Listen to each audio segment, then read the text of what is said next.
Hello everyone, welcome back to study with Vidya. Carbohydrates के part 1 में हम ऑलरेडी कार्बोहाइड्रेट्स का बेसिक इंट्रोडक्शन, फंक्शन, क्लासिफिकेशन और मोनोसैकेराइड्स के डिफरेंट टाइप्स डिस्कस कर चुके हैं। अगर आपने पार्ट 1 नहीं देखा है तो पहले वो वीडियो ज़रूर देखिए। अब पार्ट 2 में हम वहीं से कंटिन्यू करेंगे और आज के topic CSIR net life science के पॉइंट ऑफ व्यू के व्यू से बहुत ही इम्पोर्टेंट होने वाले हैं। तो आज हम कवर करेंगे reducing and non reducing sugar, disaccharide, starch, glycogen, cellulose, chitin, GAGs, glycoproteins, glycolipids, ABO, blood group, antigen और carbohydrate, digestion, absorption and metabolism. तो चलिए स्टार्ट करते हैं। सबसे पहले समझते हैं रिड्यूसिंग शुगर क्या होती है, reducing and non reducing sugar. तो हम सबसे पहले जानेंगे कि रिड्यूसिंग शुगर क्या होती है। Reducing sugar have a free anomeric carbon that can open to give a free carbonyl group, aldehyde और ketone and thus can reduce Fehling Benedict's और टॉलरेंस रीजेंट। जिन शुगर में फ्री एनोमेरिक कार्बन अवेलेबल होता है वो reducing sugar होती हैं। ये free anomeric carbon open chain form में कन्वर्ट हो सकता है और रिड्यूसिंग एजेंट जैसे फेलिंग बेनेडिक्ट्स और टॉलरेंस रीजेंट को रिड्यूस कर सकता है। एग्जाम्पल्स हैं हमारे ग्लूकोज, फ्रक्टोज, गैलेक्टोज, लैक्टोज और माल्टोज। अब हम समझते हैं नॉन रिड्यूसिंग शुगर।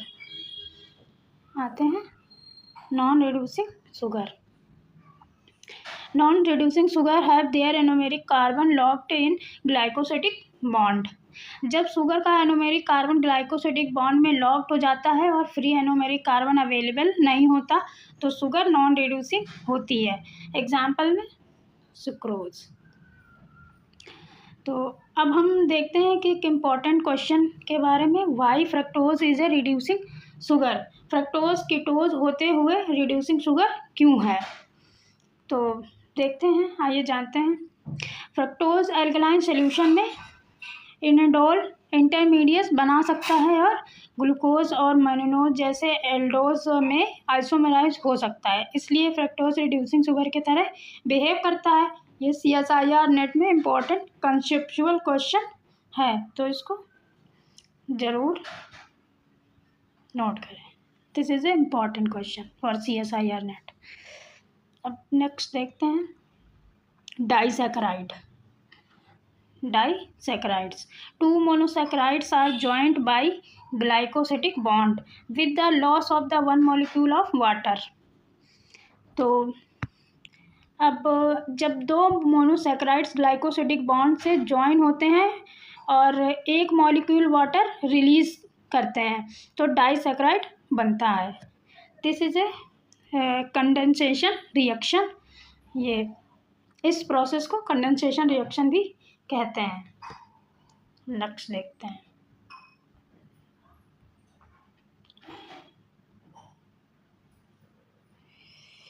नेक्स्ट देखते हैं इम्पॉर्टेंट डाइसैकेराइड्स।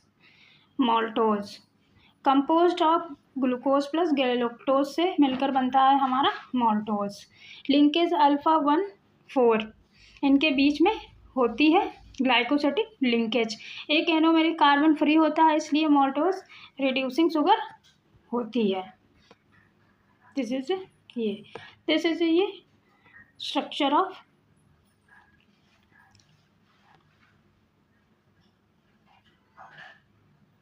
Maltose ग्लाइकोपाइरानोसाइल 1,4-D ग्लाइकोपाइरानोज। अब समझते हैं lactose composed of galactose plus glucose से मिलकर बनता है लैक्टोज। लिंकेज इनके बीच में जो होती है वो बीटा 1 और 4 और this is a reducing sugar. ये है स्ट्रक्चर ऑफ लैक्टोज।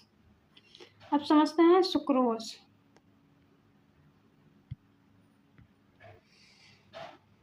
सुक्रोज बना होता है ग्लूकोज प्लस फ्रक्टोज से, ये एंड इसमें लिंकेज होती है अल्फा 1 टू ये non reducing sugar both anomeric carbonyl इसमें यहाँ ग्लूकोज और फ्रक्टोज के दोनों एनोमेरिक कार्बन्स ग्लाइकोसिडिक बॉन्ड से इन्वॉल्व होते हैं, इसलिए फ्री एनोमेरिक कार्बन नहीं होता है। Therefore sucrose is equal non reducing sugar. ये देख सकते हैं, this is A structure of sucrose.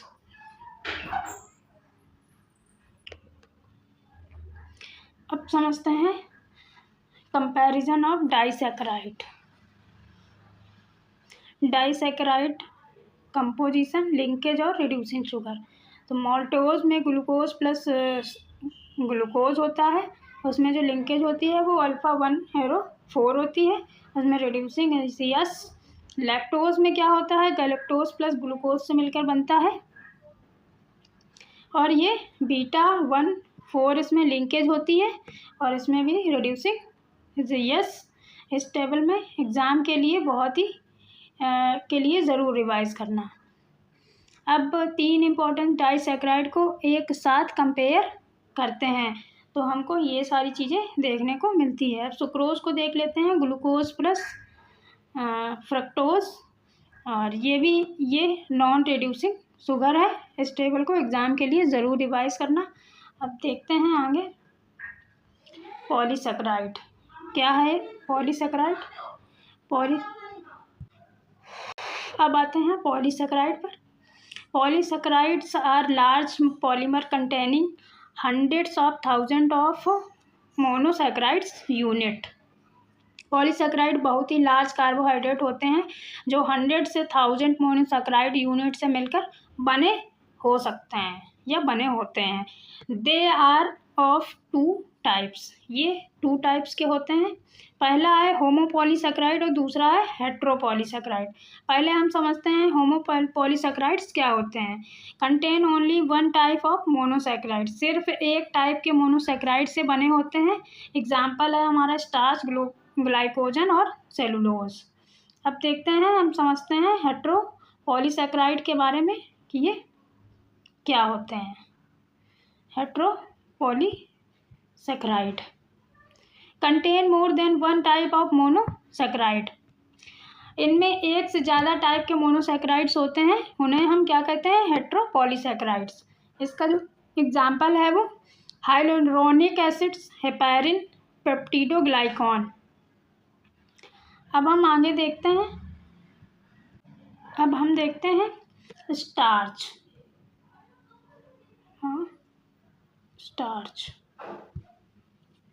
starch plant storage polysaccharide. Starch is a storage in the form of granules in plastids. It has 2 components. Starch plant का storage polysaccharide है। Starch के 2 major components होते हैं, amylase और दूसरा है amylopectin. तो पहले हम समझते हैं एमाइलेज के बारे में कि ये क्या होता है। तो amylase mostly linear polymer of the alpha D glucose and linkage इसका जो होता है वो ये, और फॉर्म्स हेलिकल स्ट्रक्चर में ये हेलिकल स्ट्रक्चर बनाता है। ये उसका आप स्ट्रक्चर भी देख सकते हैं, ये this is A structure for helical structure form में एमाइलेज का। एंड आयोडीन के साथ एमाइलोज ब्लू कलर देता है, gives blue colour with iodine. अब हम समझते हैं इसके दूसरे टाइप्स के बारे में, एमाइलोपेक्टिन के बारे में। एमाइलोपेक्टिन क्या है? Branched polymer of the alpha D glucose and amylopectin branch polymer में अल्फा डी ग्लूकोज है। मेन चैन में ये α1HO4 और ब्रांच पॉइंट पर α1 से 6 लिंकेज होती है इसकी। ये इसकी चेन है, ये ब्रांच पॉइंट, और ये 1,4 और ये 1 से 6, ये इस तरीके से होती है। अब हम देखते हैं ग्लाइकोजन के बारे में। Glycogen animal storage polysaccharide. Glycogen animal का स्टोरेज पॉलीसैकेराइड है।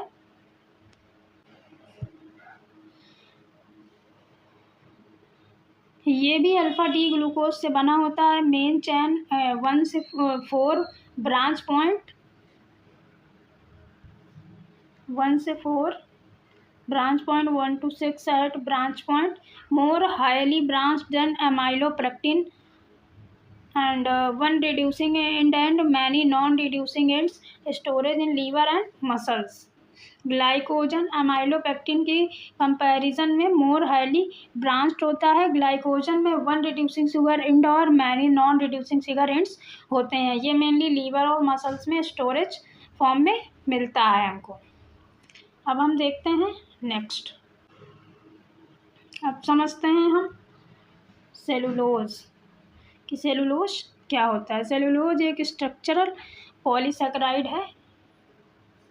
ये बना होता है बीटा डी ग्लूकोज से। इसका जो लिंकेज होता है बीटा 1 से 4, लीनियर जो अनब्रांच्ड होती है इसकी chain are the hold together by hydrogen bonds to form strong fibers, major component of the plant cell wall, and humans cannot be digest cellulose. This is the important point कि human cannot digest the cellulose. Linear और unbranched होती है, multiple chains hydrogen bonds के through एक साथ आकर strong fibres बनाती है। सेलुलोज प्लांट सेल वॉल के मेजर स्ट्रक्चरल कंपोनेंट है। ह्यूमन सेलुलोज डाइजेस्ट नहीं कर सकते हैं क्योंकि ह्यूमंस में सेलुलोज एंजाइम एब्सेंट होता है। ये आप लोग याद रखिएगा। This is structure. अब हम देखते हैं starch with glycogen with cellulose के क्या क्या फीचर होते हैं। अब एक बहुत ही इंपॉर्टेंट कंपैरिजन है स्टार्च ग्लाइकोजन सेलुलोज। तो सबसे पहले हम देखते हैं, ये हमारा फीचर है और ये हमारा है स्टार्च, ये हमारा है ग्लाइकोजन, ये है सेलुलोज। तो इसमें जो मोनोमर होते हैं वो स्टार्च में अल्फ़ा ग्लूकोज होते हैं, ग्लाइकोजन में अल्फ़ा ग्लूकोज होते हैं और सेलुलोज में बीटा ग्लूकोज होता है। अब लिंकेज की बात करें तो इसमें अल्फ़ा 1 to 4 एंड अल्फ़ा 1 से 6 होते हैं और इसमें भी हमारा सेम ही होता है, अल्फ़ा 1 से 4 और एंड अल्फ़ा 1 to 6। और सेलुलोज की बात करें तो बीटा 1 to 4 होता है। स्ट्रक्चर की बात करें तो स्टार्च का जो स्ट्रक्चर होता है वो amylase linear and amylopectin branched में होता है और इसका जो ग्लाइकोजन का स्ट्रक्चर होता है वो हमारा हाईली ब्रांच्ड होता है। अब सेलुलोज की बात करें तो लीनियर एंड ब्रांच्ड होता है। फंक्शन की बात करें इसकी तो स्टोरेज इन प्लांट, स्टार्च जो हमारा होता है वो स्टोरेज इन प्लांट कहते हैं इसको, एंड ग्लाइकोजन जो होता है वो स्टोरेज इन एनिमल्स।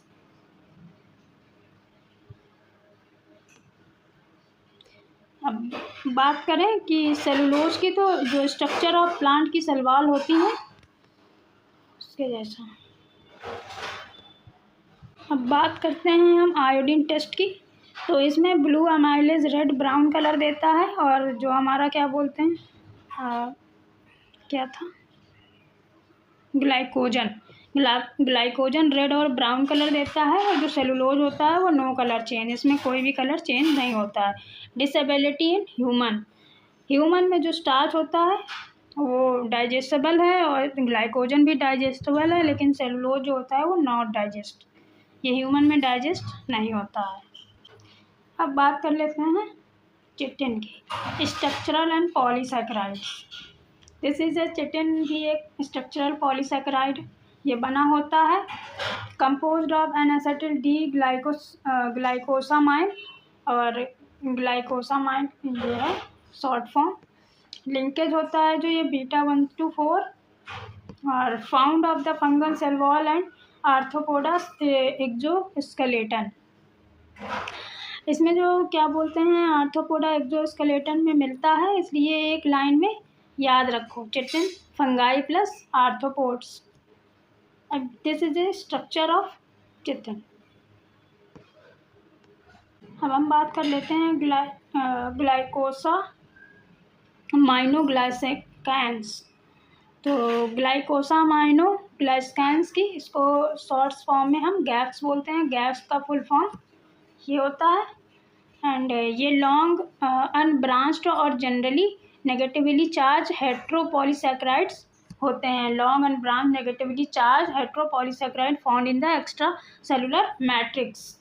मेजर गैप्स, इसके जो मेजर गैप्स हैं उनकी हम बात कर लेते हैं। हाइलुरोनिक एसिड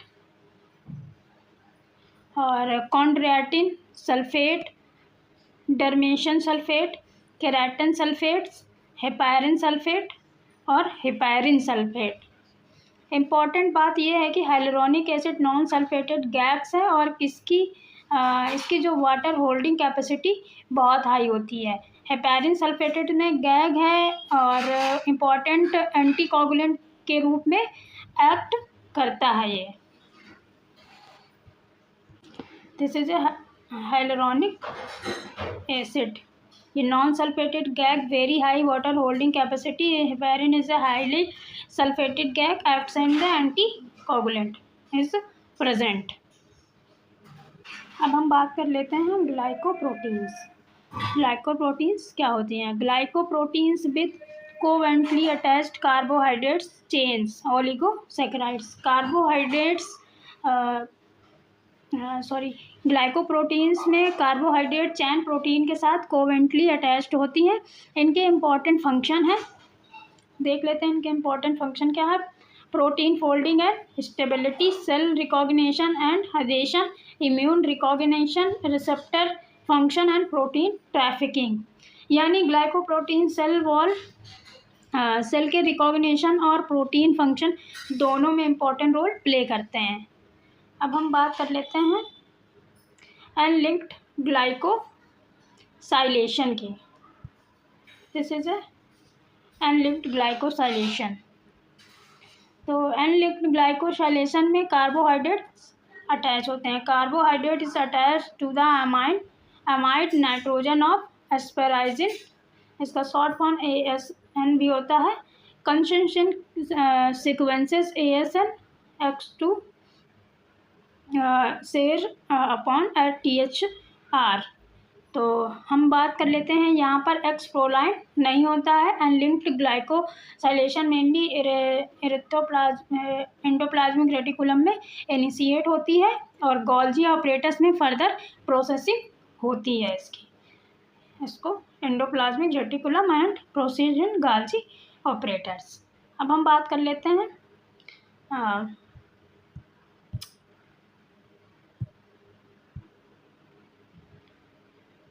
लिंक्ड ग्लाइकोसाइलेशन की। तो कार्बोहाइड्रेट से attach to the hydroxyl group of serine और threonine, occurs in mainly in Golgi operators. तो सेरेनिन या थायरोनिन के हाइड्रोक्सिल ग्रुप से ये मेनली गोल्जी ऑपरेटर्स में होती है। इजी ट्रिक से समझे हम अगर तो N linked arrow asparagine, O linked hero O arrow serine थायरोनाइन का OH। तो देखते हैं आगे। नेक्स्ट है हमारा ग्लाइकोलिपिड्स, पढ़ेंगे ग्लाइकोलिपिड्स के बारे में। तो ग्लाइकोलिपिड्स में कार्बोहाइड्रेट लिपिड के साथ अटैच होते हैं। Carbohydrate attach to the lipid found on the outer leaflet of plasma membrane. ये प्लाज्मा मेम्ब्रेन के आउटर लीफलेट में फाउंड होते हैं। इनके जो फंक्शन है उनकी बात कर लेते हैं। तो इसमें cell recognition, cell adhesion, receptor function और एंटीजेनिक डिटर्मिनेंट्स होते हैं। मतलब ग्लाइकोलिपिड सेल्स की आइडेंटिफाई और रिकॉग्निशन में इम्पॉर्टेंट है। तो अब हम बात करिए, इसका डायग्राम है। आप अपने शॉर्ट नोट्स में डायग्राम और ये शॉर्ट नोट्स लिखते चलिए हमारे साथ। एंड अब हम बात कर लेते हैं ABO ब्लड ग्रुप एंटीजन के बारे में। तो देखते हैं कि ABO ब्लड ग्रुप होता क्या है। तो ABO determined by specific carbohydrate structure on RBC membrane. ABO blood group में RBC मेम्ब्रेन पर specific carbohydrate structure antigenic identify determined करते हैं। Blood group A terminal sugar, blood group A terminal sugars में हम देखेंगे कि एन एसिटिलोगैलेक्टोसोमाइन यानी galactose, और की फीचर में हम देखेंगे तो A एंटीजन है, और B में ब्लड ग्रुप B में देखेंगे तो गैलेक्टोज, एंड की फीचर में देखेंगे तो इसमें B एंटीजन है। O ब्लड ग्रुप को देखेंगे तो इसमें कोई भी एंटीजन नहीं, इसमें नन और H एंटीजन रिमेन्स। नो और जो की फीचर में देखेंगे तो क्या बोलते हैं, इसमें नो ए और बी एंटीजन दोनों पाए जाते हैं ओ ब्लड ग्रुप में। ए या बी टर्मिनल शुगर ऐड नहीं होती है, इसमें एच एंटीजन रिमेंस, इसलिए A B O blood group system में कार्बोहाइड्रेट्स का बहुत ही इंपॉर्टेंट रोल है। देखते हैं नेक्स्ट, कार्बोहाइड्रेट डेरिवेटिव्स। तो ये क्या होते हैं, अब कुछ इंपॉर्टेंट कार्बोहाइड्रेट डेरिवेटिव्स हैं अमीनो एसिड शुगर्स। जैसे इसका जो एग्जांपल है वो है ग्लूकोसामाइन। अमीनो शुगर्स का जो एग्जांपल है ग्लूकोसामाइन। और फिर इसके बाद में आता है एन एसिटिल शुगर्स में इसका एग्जांपल है एन एसिटिल ग्लूकोसामाइन। थर्ड है हमारा डीऑक्सी शुगर का, इसका जो हमारा एग्जांपल है वो डीऑक्सी राइबोज है। फोर्थ नंबर पे आता है शुगर अल्कोहल, इसका जो एग्जांपल है वो सॉर्बिटॉल है। अब नेक्स्ट आता है हमारा फिफ्थ नंबर पे शुगर एसिड्स, इसका जो एग्जांपल है वो glucuronic acid and gluconic acid. This is है। नेक्स्ट देखते हैं, तो देखते हैं हम digestion and absorption of carbohydrates. तो इसका जो डाइजेशन होता है, पहला पॉइंट है कैसे होता है। अब कार्बोहाइड्रेट्स का जो डाइजेशन एंड अब्जॉर्प्शन समझते हैं माउथ से। Salivary alpha amylase starch digestion, mouth में salivary alpha amylase starch digestion करता है। फिर इसके बाद में stomach acidic pH inactivate salivary amylase. तो स्टोमच का जो एसिडिक पीएच सेलेवरी एमाइलेज को इनएक्टिव कर देता है। और फिर इसके बाद में जाता है हमारे स्मॉल इंटेस्टाइन में पैनक्रियाटिक अल्फा एमाइलेज, इसमें फिर कंटिन्यूअस डाइजेशन होता है। स्मॉल इंटेस्टाइन में pancreatic alpha amylase start digestion continue करते हैं। उसके बाद ब्रश बॉर्डर एंजाइम क्या होते हैं, इसमें माल्टेज और सुक्रोज लैक्टोज और आइसोमाल्टेज कन्वर्ट करता है डाइसैकेराइड टू मोनोसैकेराइड्स में। अब हम बात कर लेते हैं एब्जॉर्प्शन की। ग्लूकोज एंड गैलेक्टोज SGLT1 के थ्रू SGLT1 एक सोडियम ग्लूकोज ट्रांसपोर्टर है, जिसमें फ्रक्टोज, देखिए इसमें क्या होता है कि फ्रक्टोज हमारा वाया GLUTS के थ्रू ब्लड में एग्जिट करता है। ये बेसोलेटरल एग्जिट वाया GLUTA। अब सोडियम चैनल और पोटेशियम चैनल ATPase में मेंटेन करता है सोडियम के ग्रेडियंट्स को। तो इसमें ब्रासोलेटरल साइड से मोनोसैकेराइड मेनली GLUTA2 को के थ्रू ब्लड में एंटर करते हैं, और सोडियम पोटेशियम ATPase के सोडियम्स के ग्रेडियंट्स मेंटेन करता है, जो SGLT1 के फंक्शंस के लिए इम्पॉर्टेंट होता है। This is a very important, ये आप लोग ध्यान रखिए। अब देखते हैं major pathway of carbohydrates metabolism. तो लास्ट टॉपिक है major pathway of carbohydrate metabolism. देखते हैं ग्लूकोज का जो ब्रेकडाउन होता है और एनर्जी जनरेट होती है, पेंटोज फास्फेट पाथवे। ग्लाइकोलिसिस में क्या होता है, हमारा ग्लूकोज का ब्रेकडाउन होता है और एनर्जी जनरेट होती है। पेंटोज फास्फेट पाथवे क्या होता है हमारा, इसमें मेनली NADPH और पेंटोज शुगर प्रोवाइड करता है। अब थर्ड समझते हैं ग्लाइकोजेनेसिस से ग्लाइकोजन सिंथेसिस होती है। एंड फोर्थ समझते हैं ग्लाइकोजिनियोलिसिस में क्या होता है, ग्लाइकोजन का ब्रेकडाउन होता है। अब हम समझते हैं तुम्हारा ये फिफ्थ नंबर पे ग्लूकोनियोजेनेसिस क्या होता है, नॉन कार्बोहाइड्रेट प्रिकर्सर से ग्लूकोज सिंथेसिस होती है। अब 6 नंबर पे आते हैं TCA cycle via acetyl coenzyme. TCA cycle में एसिटिल कोएंजाइम ऑक्सीडेशन का मेजर पाथवे है। इन सारे टॉपिक्स को हम डिटेल में नेक्स्ट वीडियो में पढ़ेंगे, एक एक दो दो करके, और इस टीचे साइकिल को भी हम बहुत अच्छी तरीके से डिटेल में एक्सप्लेन करके पढ़ाएंगे। अब 7 नंबर पे आता है हमारा ऑक्सीडेटिव फॉस्फोराइलेशन। इसमें क्या होता है, इसमें इलेक्ट्रॉन ट्रांसपोर्ट चेन के थ्रू मेजर अमाउंट में एटीपी प्रोडक्शन होती है। अब हम अपना फाइनल रिवीजन कर लेते हैं। चलिए पार्ट 2 के मोस्ट इम्पॉर्टेंट पॉइंट्स को एक बार रिवाइज करते हैं। रिड्यूसिंग शुगर में फ्री एनोमेरिक कार्बन्स होते हैं। सुक्रोज होता है हमारा नॉन रिड्यूसिंग, माल्टोज हमारा होता है ग्लूकोज प्लस गैलेक्टोज, और अल्फा 1 से 4 चेन बनाता है। Lactose galactose to glucose starch plant storage है, ग्लाइकोजन एनिमल स्टोरेज है, सेलुलोज प्लांट सेल वॉल, और chitin fungal cell wall plus arthropod exoskeleton. एनलिक्टिक जो है वो एस्पारजिन है, और ओलिंकेट है वो सेरेनिन थायरोनाइन है, और SGLT1 जो हमारा होता है वो ग्लूकोज प्लस गैलेक्टोज से बनता है।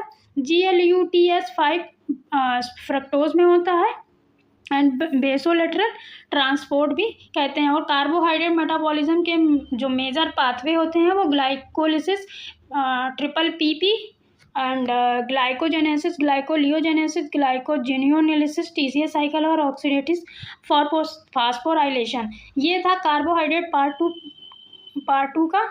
पार्ट 3 में हम कार्बोहाइड्रेट्स के नेक्स्ट इंपॉर्टेंट कॉन्सेप्ट को इसी सीक्वेंस में कंटिन्यू करेंगे। अगर वीडियो यूज़फुल लगा हो तो लाइक करें, चैनल को सब्सक्राइब करें, और कमेंट में कार्बोहाइड्रेट्स पार्ट 3 ज़रूर लिखिए। Thank you, keep studying and keep preparing.